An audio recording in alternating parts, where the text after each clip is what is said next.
also getting word of the first U.S. casualty in this war. Torbanot Jan darban keessa yeroo shaniif daddabarsitooti qoricha wadochani daandii qilleensa Itoophiyaa keessa qabamo Itoophiyaa qaala'insi jireenya harka 41.9 caalbaati gurraan dhala qof keeggati midhaan nyaatarra mul'achuu tuutni abbootii gada Karrayyuu poolisoota bilxiginnaatiin dhumanii booltii 100tiin duubsirn haxaarrii tabaalli gada waltafannoo godhachuu haleella barattoota yuunivarsiitii Finfinnee irra godham jedhaniin barattooti miidhamoo viidiyoon suukaneessituuf gorgoleessituun torbe dabre keessa Itoophiyaa taata ajanda miidiyaalee hawaasaatiif idilee kabii keessa darbuun dura miidiyaalee addunyaa ta'uu qofa dontaane waaraa Yuukireeniif Raashiyaa laalchisuu waan gabaabsine santiin qaamna qondaalli siyaasaa bilisummaa Oromoo aabbatti urgeessaa dhibee jabaan miidhamee manidhaan wallaanamu irratti argama gaazexeessaan Ameerikaa Yuukireen keessa Raashiyaan jeefameen oduu dhibee tan cufa duteen tapha keessatti santeemna bittoottees 14 wiixaata barrii 2022 guutuun oduu qabnu kunooti.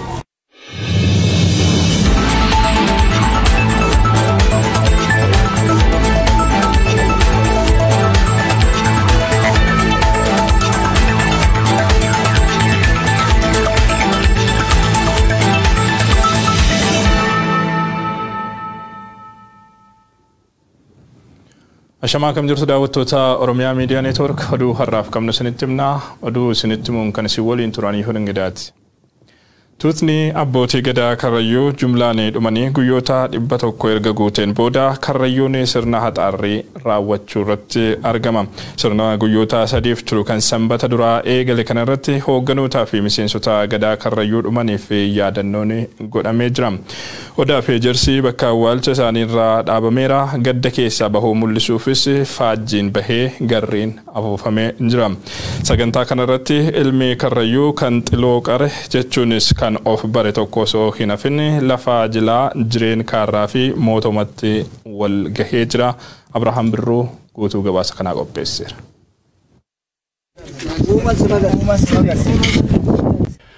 Baasoo fi duullachi ilmaan Karrayyuu martii bakka jilaatti wal gaanii jiru. Ardaan jilaa jireen kaarraa fi mootoma jedhaman guyyoota 3 darban jila seena qabeessa keessummeessaa jiru. Hangafoota ilmaan Karrayyuu abbootii gadaa qaalluu fi warra bokkuu dabalatee ilmaan Karrayyuu hunduu ardoota jilaa kanatti argamu. Qe'ee ilmaan baasoo fi duullachaa fantaallee erga gaddi seenee guyyoota 100 guutee jira. Guyyoonni 100 dabarsinee ilmaan Karrayyuutiif akkaan yeroo hamtuu turan. Karrayyuun jila ammaa kanaan gadda keessaa ba'uu mul'isuuf sirna xaarrii raawwatee jira. Gadda isaa soodatee jira. Sirna kanarratti yaadannoon tuuta abbootii gadaa michillee wareegamaniif godhamee jira. Qe'ee Karrayyuu diinni dhaabbatee abbootii gadaa fi miseensota gadaa Karrayyuu to'annoo jala oolchee kaase haga lafa awwaalchaa isaaniitti sirni xaarrii yookiin qulqulleessuu raawwatee jira. Sirni xaarrii kun gosa mukaa dhoqonuu jedhamuun raawwatamaa jedhu warri Karrayyuu. Mukni addaa kun qunceensaa irraa quncee bishaan keessa bulee bariitee bishaan saatti daadhii dabaluudhaan lafa Karrayyuu diinni dhaabbatee tuuta abbootii gadaa michillee to'atee haga lafa awwaalcha isaaniitti firfirfama.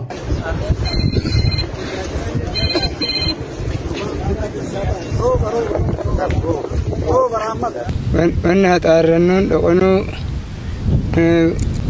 tuttuu karbanaa itaa biyyee kanaan xaarran. Kanaan xaarran nagadaa teenyan uumaa teenyan. Xaarran uuman teenya akka nurraan tuqamne akka nurraan booromne gadaan teenya akka nurraan tuqamne akka xuree nurraan tonne jennee. Sirna xaarrii kanarratti odaa fi ejersi ni dhaabbata. Kormi 5 ni qalama. Mallattoo fi ibsituun eenyummaa Karrayyuu faajjii diiman guyyaa kana ni baha. Garri ni afuufama. Kun Karrayyuun hoodachuu fi yeroo gadda ofirra dabarsuu isaa mul'isa. Dhumaatii aanolee fi calanqoo minilikiin Oromoo fi eenyummaa Oromoo irratti raawwatame booda garjabinni abbootii gadaa Karrayyuu irratti mootummaa bilisiqinnaatiin raawwatame isa hamaa akka ta'e dubbatama. Karrayyuu irrattis addatti hammeenya akkana sirna kamuu keessa raawwatee hin beeku jedhu maanguddoonni Karrayyuu. Jila kana booda sirni gadaa Karrayyuu gaddaan haguugame gadda keessaa ba'ee dhalootaan wal harkaa fuudhamee itti fufa. Sirna gadaadhaa kan isaan laamsheessan kana bifa haaraadhaan adda citeen beeku akkuma jirutti jira adda citeen beeku humnatti godhanii akka deebifamuudha dalagamaa jiru. Muddeen tokko immoo bara baraan guyyaa yaadannoo wareegama abbootii gadaa Karrayyuu ta'ee akka yaadatamu Karrayyuun labsatee jira. Guyyaa muddee tokko guyyaa abbootiin gadaa Karrayyuu tootamichillee jedhamtu لا الدنيا مرة سببي شو أجول ماتين هذا بمثل رومون بوتون خبايجير خسينسجير خبيتاجير خميرجير خبحار كماجير خبحار كمانجير نمني أوروموتة لفين إنسان أوروموتة إن إنسان أوروموتة إيجا كينيا كأنجلا إفهم مدوران تنانتورا بكوساتات أبتمان بيساني نتأجر في سنسن ويا يدنو إنساني سن برا فدبرا كيساتي أكنو تمسن مدة توك برا كمالا ما في جدامي توكو ويا أبوتين قدارا بكتوكو كيف سني أكوريت ما نام أجا جملة رمادي ساني مالك مكا كريو ماتريس بتكندوي نمنيكون أورمو ماسات مكا قداتي بكتوكو تاوالا نكو أما harga jirtan awale sani rawante guyaan kun akka karayutti qofa osoo hin taane akkuma oromutti guyaan kun guyyaa kabajamuu qabu jenneet guyyaa irraa kana murteeffannee qe'ee warra gadaatis qulqulleessinee haxaarree jechuudha qulqulleessinee qe'ee warra gadaa dhiigaatu dhee waan ta'eef gadaa ija buusan waan ta'eef guyyaa kana irra deebinee akka yaadannuuf bakka kanatti walitti qabamne oromoonis hundi namni oromummaan isaa itti dhagahamu guyyaa kana yaadatuu qaba. Wanti kuni oromummaa jaamsuu fi aadaa oromoodhaa jaamsuudha balleessuudha laamsheessuudha waan ta'eef oromoonni hunduu nu waliin yaadatanii waan nu bira dhaabbachuu qabaniin akka nu bira dhaabbatan dhaammanna. Kanaafuu guyyaa keenya qofaa miti guyyaa oromoota guutuuti yookaan cufaati jechuudha. Oromoodhaaf nuti kadhaamuu barbaannu guyyaa kana guyyaa muddee tokko bara baraati. Guyyaa muddee tokko bara baraan yaadan. Bara baraan kan yaadan bakka sanatti yaadan. Bakki sun bakka abbootiin gadaadhaa itti awwaalamanii awwaala isaanii gidduu dhaabbannee haasaa jirru bara baraan guyyaa kana yaadan. Guyyaa kana karrayyuun qofti yaadatu odoo hin taane Oromoon hundi eessallee ka jiru biyya keessa biyya alallee namni nu dhukkubsatu hundi akka nu wajjin yaadatudha.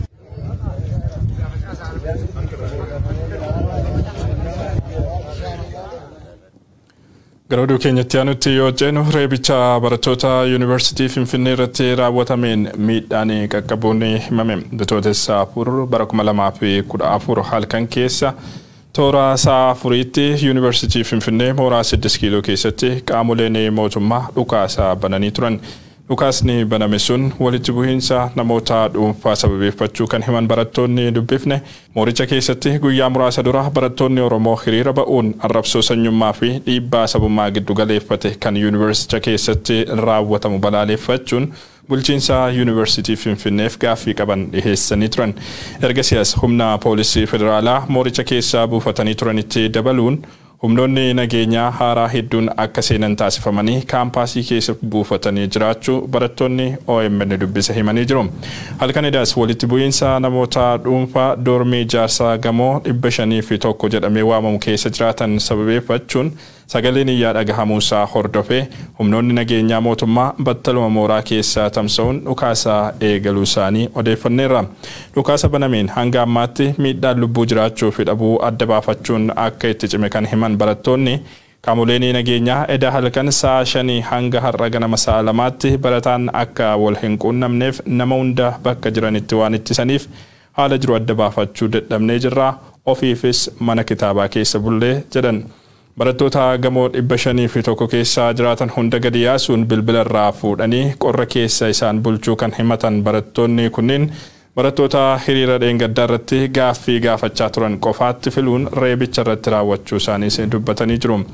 Barattoota reebichaan miidhaman keessaa kan harki cabee fi qaamni miidhame jiraachuu himuun mana yaalaa geeffamuu isaanii OMN odeeffatee jira. Rasaasa dhukaafamaa tureen wal qabatee miidhaan barattoota mudate jiraachuu adda baafachuuf rakkanne irraa kan jedhan maddeen odeeffannoo OMN barattoonni achi buuteen isaanii dhabame jiraachuu ibsan. Barattoonni eda halkan irraa eegaluun amma har'aa ganamaatti hidhamanii turan hiikamuu OMN odeeffatee jira. Bulchiinsi yuunivarsiitichaa haala mudate irratti deebii kenneen isaan hokkara kakaasuuf turan irratti tarkaanfiin fudhatamee jedhe.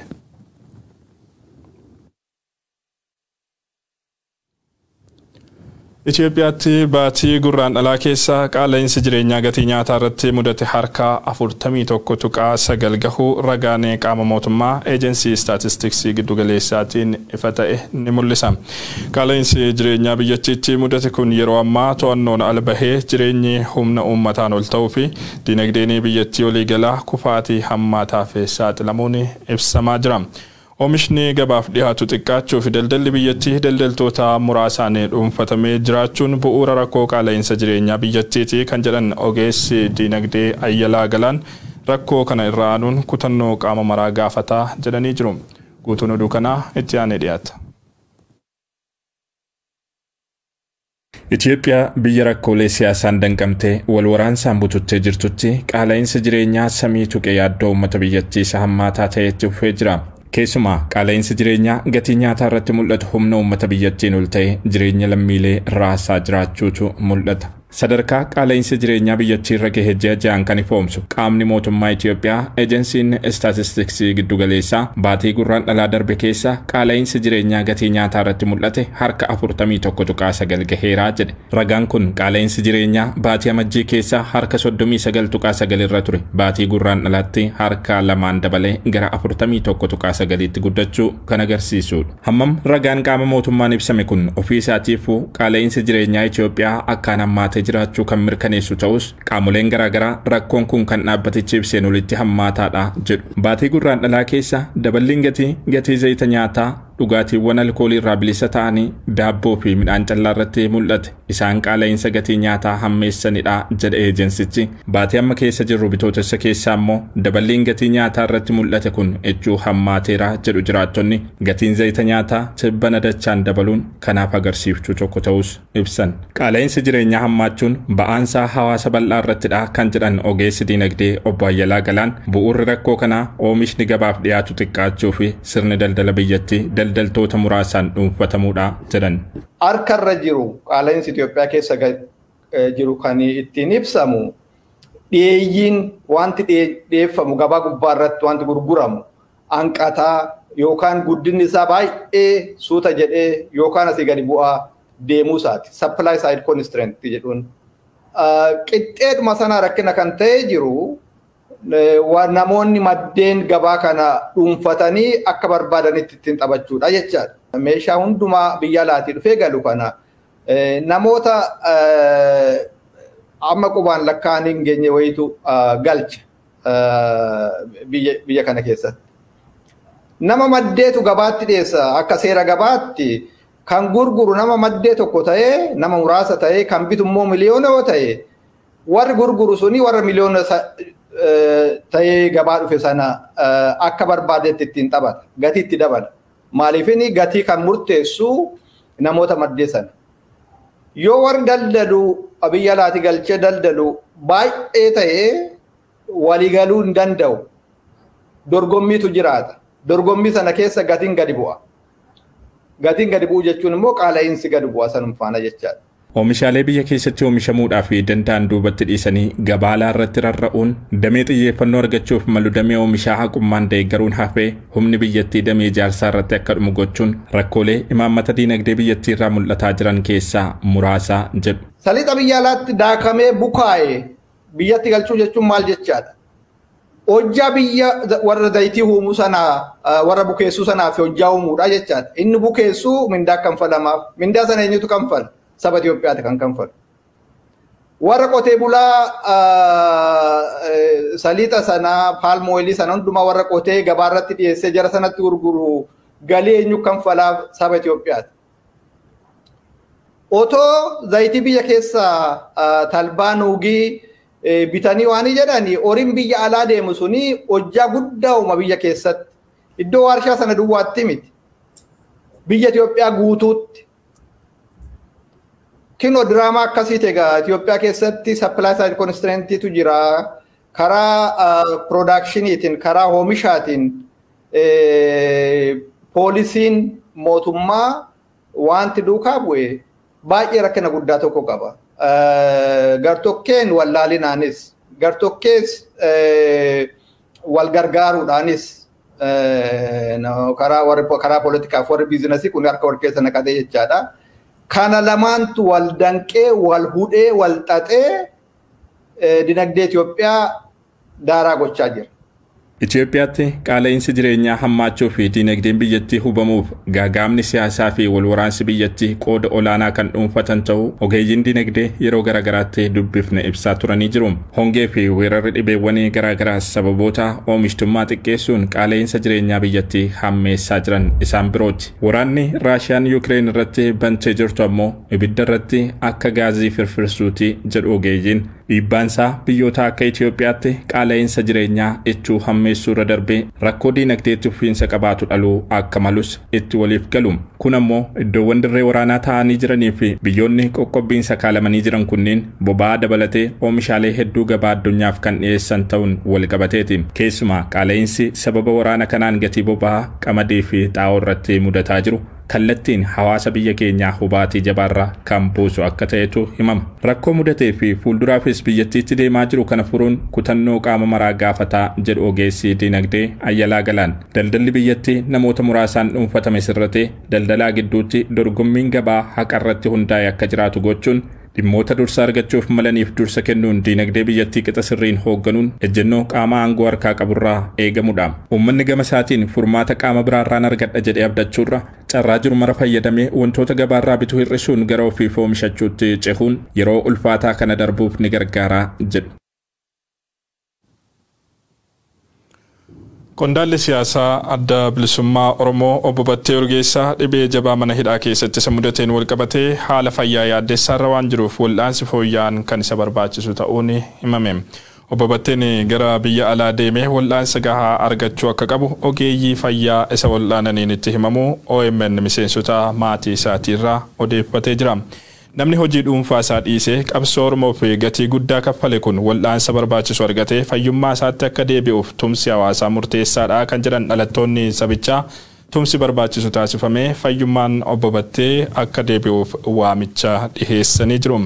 Birmannaa hawaasa biyya alaaf goofandimiin banamu kan goofandimiin hirmaachuu hin dandeenyeef ammoo lakkoofsa herrega baankii intarnaashinaali Oromiyaa maqaa obbo Battee Urgeessaan baname jiraachuu ibsan. Lakkoofsi herrega baankii banamee 36-19-672 baankii intarnaashinaali Oromiyaa ta'uunis ibsamee jira.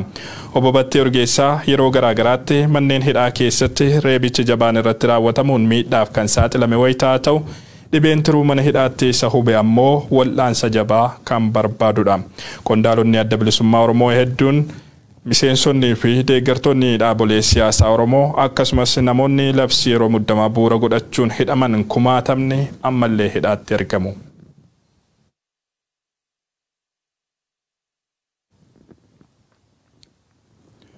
Dhimmi viidiyoo suukanneessaa kan dhuma torbee darbee keessa Itoophiyaatti uumamuun lammiilee biyyattii jidduutti muffii fi abdii murannaa cimaa dhalee ammas ajandaa miidiyaalee hawaasaa fi kan edilee biyya keessaa fi alaa ta'ee itti fufee jira.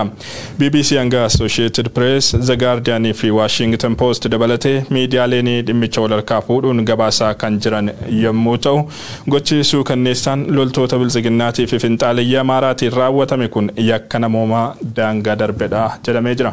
Guyyoo Waariyoo dhimma kanarratti waan qopheesse qaba. ትናንት እንደዚህ ነው የተቃጠል ሻለቃስ ገሉ አብሶ ወጎት አፍሪፍ ኡመት ኦሮሞ ጎዴ ወያኔን በቀጥ ኦፕዲዮን ኦሮሚያ ኬሰ ዱኻቹን ኡመት ወሊን ጅራጀ ማቃል ቲም ለማ ባፈቹን ጃለወን ፊ ተወጎተን ድደም ቶርባ ወያኔ ኸጋንት ገሬን አብይ አህመድ ፋን ቢየኛቴ ደንደመት ኸዋዳ ከንጀሉ ሎመታፍሰን ናጌኝ በዳዲናፍ ዲሞክራሲ ካባጅ ለሚሌቲፍ ጋፊለ ኡመት ኦሮሞኑ ከነ ቶኮላም ጀነዴ ቢምትጀቹን ኦፕዲዮ ወያኔ ጥሩ ጉቱ ወሊነንጎ ሞቱማ ዱንፈተራት ኪሎ ቁባድ ጋፊን ኡመት ኦሮሞ ጋፊ ሚሶሩ ዋሚት jaarraa tokkoof hojii hojjetamee jira. Eenyummaa isaa akka wallaa duwwaa osoo hin ta'in ol jedhee deemuu akka hin dandeenyeef. Adoolteen bulinduub waadaan jedham cufti nyaatamuun badhaadhinni deega nageenyi waraanaaf diimokiraasiin gochi faashistummaa jijjiiramuun jireenyi uummata biyyattii illee gaagaa. Nama akka bofaatti ampulaasii keessa baasanii tumanii jeesulteen naanagarra adoo oolee imbulin fuudh uummata duratti hidhama seeraa rashanuulleen faashin taate. Amaanuweel Wandimmoo faana addabaabaa irra nyaatama. hidhaman dargaggoot qaqalloo lamaaf rasaasii diddamijaa mata ramadameef namijjeessan reeffumaa waaqa gubuun viidiyoo waraaba dhiig lolaasuun du'a boolla baasanii waraabes nyaachisuun falaasan biltsiginnaa eegi taate yaayuu abubboolti manni murtii kufee heeri biyyattii diigame abbaan seera humni dhabee poolisiin goobo baafte dadhabaane. Armed men in uniform leading a group towards a cliff edge. Opdiyoon dhalattee waggaa tokko keessa saqiirtee badhaadhinni yookaan biltsiginnaan dhalatte paartii gaaf Afrikaatii ofiin jedhu gaaf Afrikaa dhiisi gaaf looniyyuu qiyaama hongee irra oolchuu hin dandeenye jedhaan kumaatamii dhumani miiliyoonii buqqaay beelti biyyatti dhuunfatte uummati garaachaan ceete haasawu jibbiisa moo'ee ilmi nama jiraatti biddaan gubaati.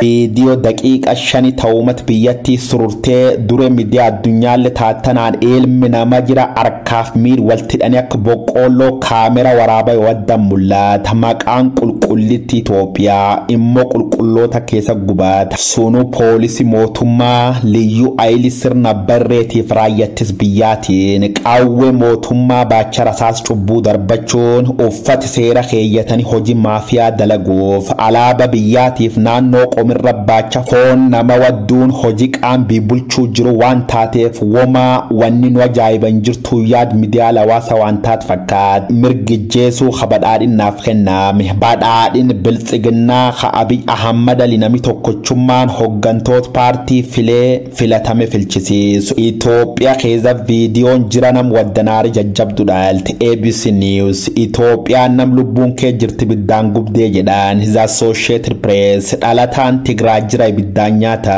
The Washington Post mootummaa warnam gubitti gaafatama godhaa jedhe The Guardian dhalli nama jiraan ado lubbuun kee jirtu biddaan wadda The Monitoriif miidiyaaleen akka BBC fi Al Jazeera afaan gochloltooti biltsiginnaatiif faannoon Amaara daawwadhanuun jet kan balaaleffachuu weebsaayitootaaf intarneetii weeraruu irratti argama wamtaatee fuduub goch bineensummaa Itoophiyaan itti tabaaramtee lamiilee maqa biitana qabdi cufitti saalfatti tana mootummaan biltsiginnaa wardab kan dalag seeraan gaafatama godjedhullee hordoftooti miidiyaa hawaasa qoqoosaaf fudhachuun eenni jeeseen qoraata eennu bilisaaf eenni gaafat jechuun yaad isaanii hara gargaraatiin ibsachuu irratti argamu.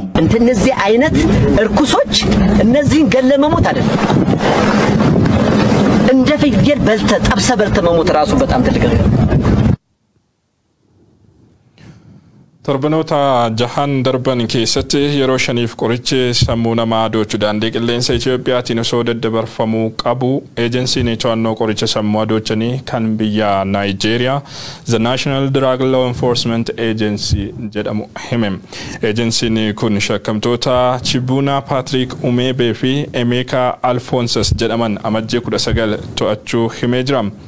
Shakkamtoonni kun kan to'ataman Finfinnee ka'anii buufata xiyyaaraa idil-addunyaa Akaanuu Ibihaam jedhamu kan kutaa bulchiinsa Enugu jedhamutti erga cehanii boodadha jedhe ejensichi kan to'ataman immoo xiyyaara daandii qilleensaa Itoophiyaatiin imalanii osoo bu'uuf jiraniiti. Poolisiin akka jedhutti shakkamtoota harkatti qorichi sammuu namaa adoochu kan akka kookeenii argamee jira.